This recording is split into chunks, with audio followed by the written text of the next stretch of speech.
Let me go back as I was just rambling about.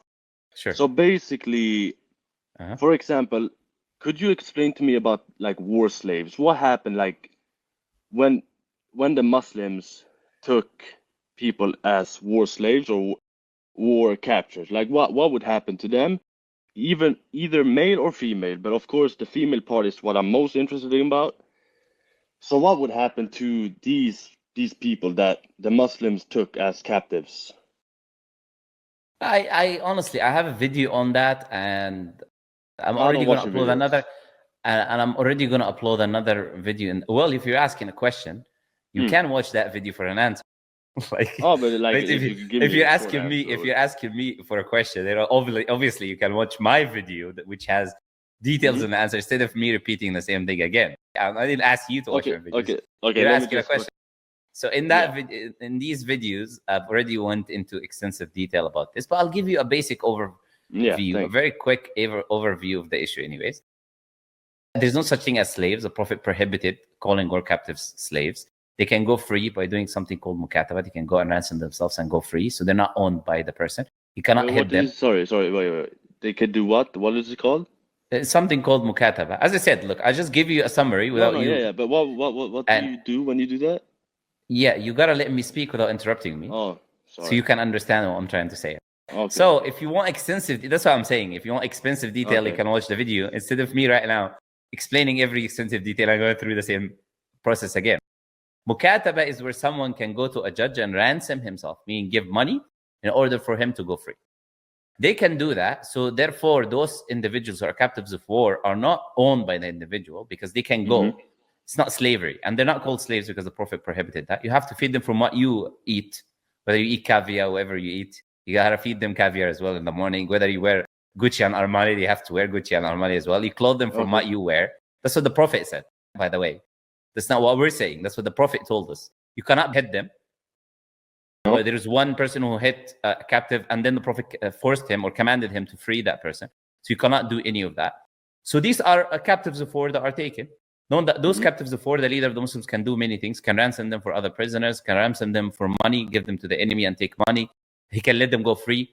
He can execute them because they're coming to kill him anyways. They're coming in war. Or they can be taken as captives. All of these are options. But those captives, when they're taken, that's what happens to them. But do these captives have the same rights as any other human that is not a captive? What rights are you talking about? What do you mean by rights? Human rights. What we call human rights today. Well, I don't know. You got to define what is that human rights. So there's a law. You can't discriminate against race, ethnicity, sexuality, whatever. It's a human right. You have a human right to be human, right? Would they have the same? Like you follow the law. Do they have the same rights as you do if you were a captive? I guess the captive. Of course they don't. Okay, so they are going to. They were coming to kill me and my family. Yeah? Like on what basis am I after capturing them? Like that's I said don't interrupt me when I'm explaining. With all I'm gonna repeat that respectfully, because you have to allow me to explain if you're asking me a question. Now, it's very simple. Like when someone is coming to kill me and my family, I'm not obviously going to give them the same right that I have if I took them as a captive, as a prisoner of war. Now, can you tell me which prisoner of war has the same exact rights as the person who captured him today or in human history? Which what? Which captured? I'll repeat that slowly again. Which captives of war in any country, in any law, today or in the past, have the same exact right as the person who captured them? Well, I wouldn't know. Okay, the answer is they don't exist. There's no, but like, and in you today, guys are following a God, right? Like, what I'm trying to say is, if they don't have your, like, it's very like, to think that, oh, he's coming to kill my family. You guys are also coming to kill their family. War every time, like, foot soldiers. Sure. They are peasants. They are, they don't have the knowledge. They fight for their country without knowing what they're fighting for. So it's very like ignorant to say, oh, he's coming to kill my family. This is only defense. Like, Okay, he doesn't probably like, you get what I'm saying. Like, if your prophet had said, oh, he needs to pay to be free. If he doesn't pay, if he is not free, or What happened? You execute him? Yeah, I think what's ignorant is what, with all due respect, is what you're saying. People are fighting without knowing what they're fighting for. Who fights without knowing what they're fighting for? In the old time, like I'm talking about the old times. Just allow me to finish. Propaganda was his thing. You gotta allow me to finish.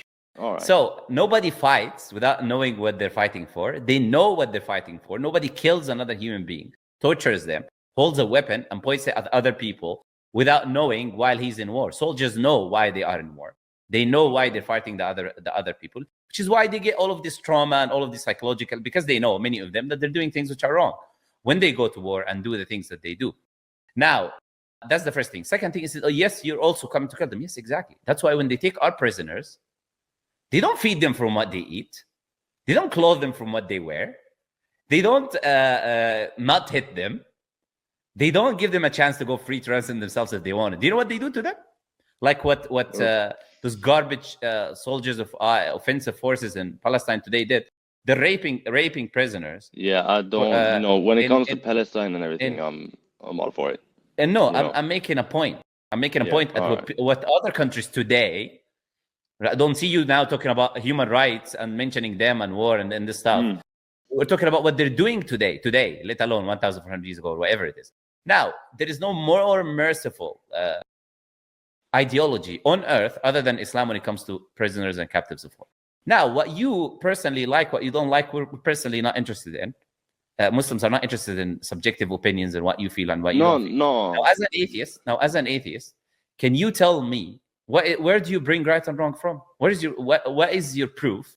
What is your criteria to determine that, let's say, doing whatever you want to do, which is not the case in Islam, doing whatever you want to do to a prisoner of war is wrong? You give me why is that wrong? Tell me. So let's under your world let's first start off. We all, as humans, have emotions. Yes. All right. Okay. Yes. So when for me, for example, if someone I lose that is close to me, I feel bad, right? Okay. If someone in my yes, wouldn't you say that if you know it feels bad to lose someone close to you, yet you do it purposely, knowing that, okay, if I do this, I will hurt someone else, wouldn't you call that like bad? Like, okay, no, I feel bad about it. I don't care. I'm not losing anything. I'm winning. No. Okay, but you would factually, or just logically, you would know, like, okay, his mom or his dad will feel bad if I take this person's life. Why does that matter to me? I'm not his mom or dad. I don't care about you. I'm thinking, if you would think, not you, if you logically would think, you would probably say, oh, probably he would feel, but I don't care. Yeah, but that gives me happiness. I'm happy because they're my enemies, so I'm happy when my enemies are upset. Where's the issue? Okay, you are that, but like the whole world would agree that you would agree. The whole world doesn't agree, my friend. So you wouldn't agree. I'm asking you, what is your criteria? Again, look, you need to understand something very important here. We're talking hypotheticals now. So when I'm responding to you, I'm obviously responding hypothetically as well. I'm just showing you what you're saying means nothing. It's not proof. I'm asking you, where's the criteria? Oh, they feel this, they feel. I know, who cares about what they feel? I'm asking you now a very simple question. What is the criteria of determining that this action of doing anything bad to a prisoner of war who is going to fight you and kill you and your family, doing whatever you want to them, why is that wrong?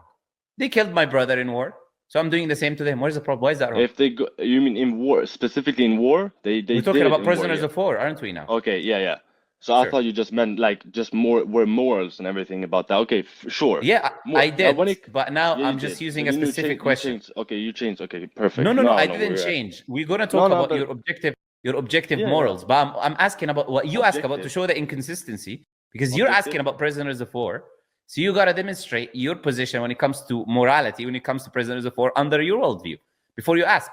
So under your worldview, when it comes to war, it's that's more, let's say, there is, of course, even in war, there's laws, right? There's war crimes. Okay, you can kill someone, which is weird, and I haven't decided it. But, you go into war today, like, for example, you see the Ukrainian war against the Russian, they go into war to defend something. They can kill someone, but there's stuff you can't do, right? You can't just, whatever. You can't rape, you can't do all that. That's war crimes. I'm not asking you about any of that. I'm asking you about your Justification and evidence for saying that it's wrong. Why is it wrong for me to do whatever I want with the prisoner of war that I captured in a war in a country that we're fighting another country? Why is that wrong under your worldview? No, wait. Why is it we're going to me? I'm talking about your religion is talking about slaves. You said if you have a war captive, they don't have the same right. A slave is exactly. So the answer is you don't have an answer, right? So you have to talk about my religion, right? What would you define as a slave? Someone that doesn't have the same rights as a human, right? But you just said I disagree. No? Of course, where did you bring this definition from? You just make up a definition of the word. Slave has a definition. Someone who's owned by another individual and doing forced labor without compensation or without due compensation, enough compensation for them. That's a textbook definition of the word slave. You just invented another. Wait. I'm still speaking. You just invented a new definition of the word slave, and then say the slave is someone who has less rights than others. So there's many people who have less rights. No. You said someone who has less rights than others. That's what you said word for word. Now that's not a definition. Okay, all right. Sure. It's on video, by the way. You saying no does not change what you said. Again, sure. I'm asking you a question which you still have not responded to. I asked you a simple question. Under your worldview, because now, as an atheist, you're not following a religion. No. Under your morality, why is it wrong for me to do whatever I want to do to my captive that I captured in war? Why? For you to do something, because they are still humans. They have emotions. Sure. They have emotions. And they killed my brother. I don't care. If they kill you, it's about revenge. Of course, there's some things you can't just do everything. But if they killed your brother, he went to war, knowingly you would kill people. In war, it's different. In war, it's different. But when it comes to war captives, when your prophet has said you can't do stuff look like again. This is do you see why this is you are a great demonstration of atheism. You cannot defend anything your ideology. You have to jump into your prophet. I responded to you already. I explained to you how it is in our worldview. But I said, now in your worldview, I asked you a simple question, which you're not able to answer. You have to keep jumping to the prophet or Islam. Because you, under your worldview, have no answer. Okay, let's just say this. Let's just under your worldview, you can do whatever you want. This question. In war or in everyday life, what are we talking about here? We need to. We're talking about the example you brought. Under your worldview, war captives. If you take a captive of war, someone who's you're already fighting, they killed your family members, you took a captive of war, now you want to do whatever you want to do it to them. Now, under your worldview, or common sense, or rationality, or logic, why is that wrong? So if, let's say, someone kills my brother, in war, I was in war, this guy killed my brother, which has nothing to do with the whole war. This is just personal, by the way. So we are not going about war, we're going to personal. Let's say he has killed my brother. For me, in logical sense, I could have, if I've been in war, I killed somebody, This is war. I probably killed someone else's brother or sister, all right? Why is me taking someone else? Because I was angry this time. This is war, by the way, Me taking someone because I was angry is still wrong because I'm not doing it by law. Like I said, there's laws. If there is a... Why is it wrong? Why is it wrong? It's war. Like I'm saying, is it personal life or is it war? If it's a personal life, you can't just go and kill someone. I'm going to repeat this for the 100th time. We already spoke about it being war and we spoke about captives before. Why is it wrong under your worldview? Please don't repeat again what you repeated the last 4 times, which is not an answer. All right. Okay, let's hear it. Do you know the answer is what? You got no answer. That's the answer. But do you know why you got no answer? Because as an atheist, you got no moral criteria anyways to be saying whether something is right or wrong. All you got is your feelings, which you've been talking about for the last 20 minutes. This is about morals. So your feelings are not a criteria for morals. How you feel and what they felt, whether they had an uncle, they were upset, they were sad, that's not rationality. Okay, not criteria. Because I don't have an answer, I would say too, I need to more, I'll accept it. I don't have an answer. I know personally what's good and right. When I see someone is happy, when I do something good for someone, I do it for myself and for the people because I know their people will be happy. Let's continue with this. We will just forget. I didn't have an answer. Let's continue. When I do good stuff. No. Before we continue, I didn't have an answer. I know you don't have an answer. I know, which is why I kept asking you, because you did not admit that from the beginning. You just kept going in circles, but now you did. Because I didn't understand. Now, since you don't have an answer, for the specifically captives of war, now let's ask the general question, which I've already asked as well. Where is your criteria for right or wrong? Before we ask any questions about right or wrong when it comes to the Prophet and Islam, you need to have a criteria, because your criteria will determine this is wrong. And then once we agree this is wrong, then I will need to explain why something which is wrong or immoral exists. Now, first, you have to demonstrate to me what is the criteria you use to determine whatever the Prophet did or whatever is in Islam is right or wrong. What is your criteria of determining something is right or wrong? Go ahead. So when I do something good, me personally, I do something good, I know it's good. For example, when I see someone laying on the ground that needs help, I know that this person is in need of something. He needs help. I will go and help him. And I need $1 million. So I hope you can give them to me. I will feel good if I don't have anything to give you. Yeah. Sure. I have nothing. The only thing I can give you is what I have myself. You have your house. Can I take your house? Can I take your clothes? I have is so this is selfish. What you're doing now is selfish. I'm trying to help you with everything I have that I can give. I cannot give you my house. Then I don't have a roof above my head. If I have a family to provide, I will not have. That's. So it's not because someone in need you have to give them.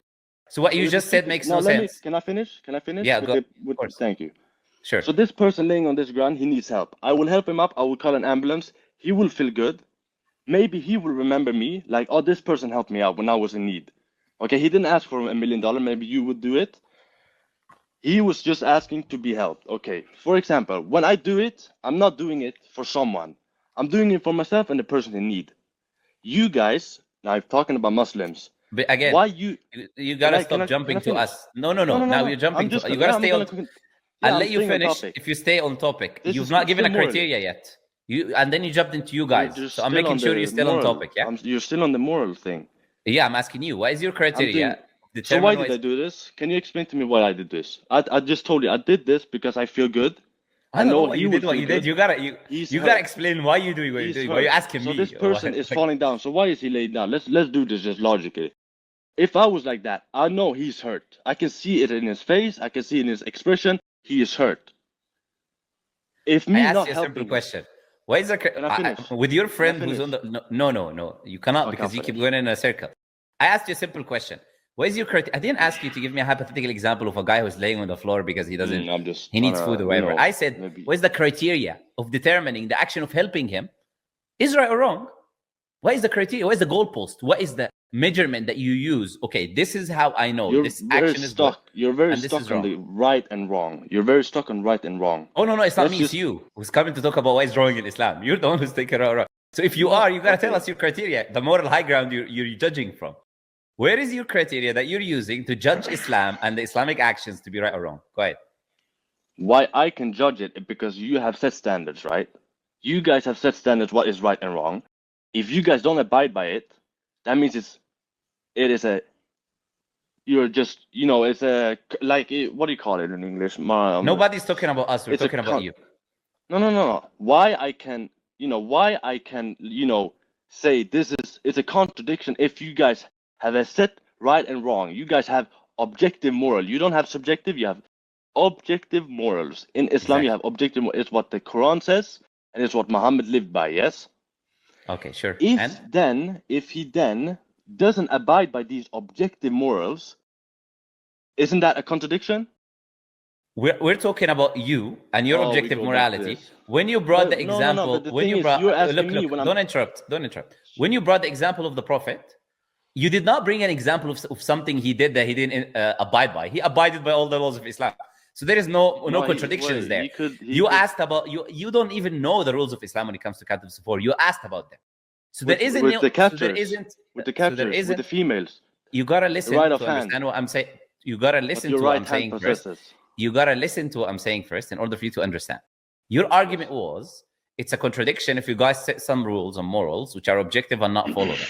Your example was not something that we're not following. Your example was you didn't even know what our rules are. So you asked. Right and wrongs. You're interrupting again. So anyways, we're going to end the conversation here.